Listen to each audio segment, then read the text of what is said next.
महालक्ष्मे नमः. भक्तांनो, असेच मंत्र ऐकण्यासाठी आपल्या चॅनलला सबस्क्राईब करा आणि बाजूला असलेली घंटी दाबा आणि आपल्या व्हिडिओला एक लाईक करून कमेंटमध्ये जय माता लक्ष्मी, जय माता दुर्गा असं नक्कीच टाईप करा. आज आपण त्या देवीच्या चरणी नतमस्तक होऊया जी आपल्या जीवनात समृद्धी, शांती आणि मंगलतेचं प्रतीक आहे. महालक्ष्मी माता, तिचं स्मरण केवळ धनाच्या प्राप्तीसाठी नसतं, तर ते मनाच्या शांतीसाठी, आत्मविश्वासासाठी आणि जीवनातील प्रत्येक क्षेत्रात भरभराटीसाठी असतं. आपल्या प्रत्येकाच्या आयुष्यात कधी ना कधी संघर्ष असतो, आर्थिक, मानसिक किंवा कौटुंबिक. पण जेव्हा आपण महालक्ष्मीचं स्मरण करतो तेव्हा त्या संघर्षाच्या सावल्या नाहीशा होतात.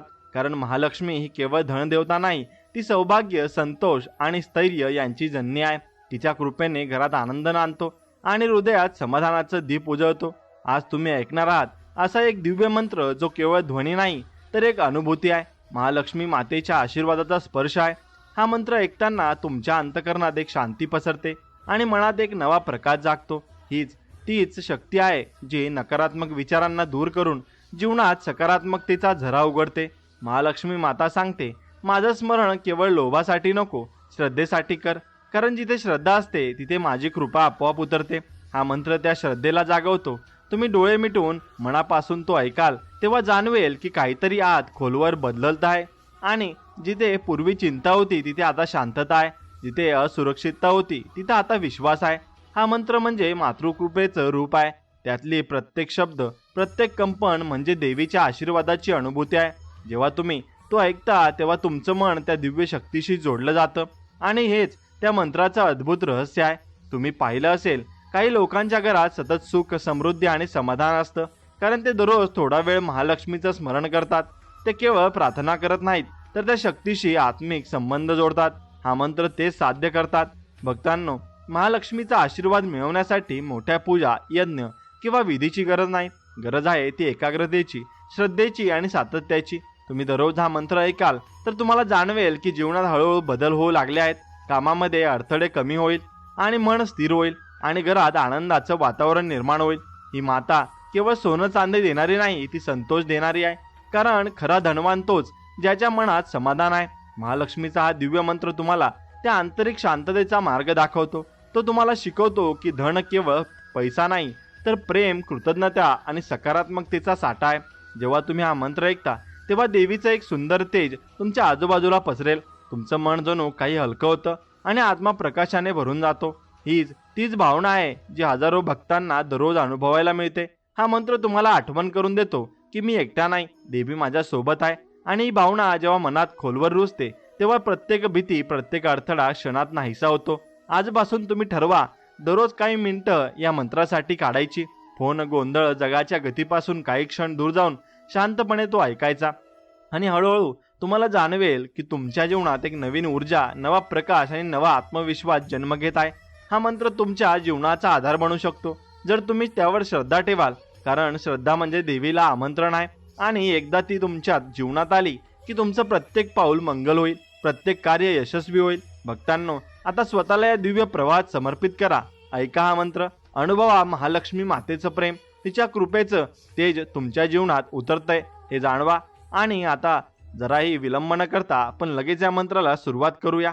चला तर मग आपण ऐकूया हा दिव्य मंत्र. ओम ह्रीं श्रीं क्लीं महालक्ष्मे नमः. ओम ह्रीं श्रीं क्लीं महालक्ष्मे नमः. ओम ह्रीं श्रीं क्लीं महालक्ष्मे नमः. ओम ह्रीं श्रीं क्लीं महालक्ष्मे नमः. ओम ह्रीं श्रीं क्लीं महालक्ष्मे नमः. ओम ह्रीं श्रीं क्लीं महालक्ष्मे नमः. ओम ह्रीं श्रीं क्लीं महालक्ष्मे नमः. ओम ह्रीं श्रीं क्लीं महालक्ष्मे नमः. ओम ह्रीं श्रीं क्लीं महालक्ष्मे नमः.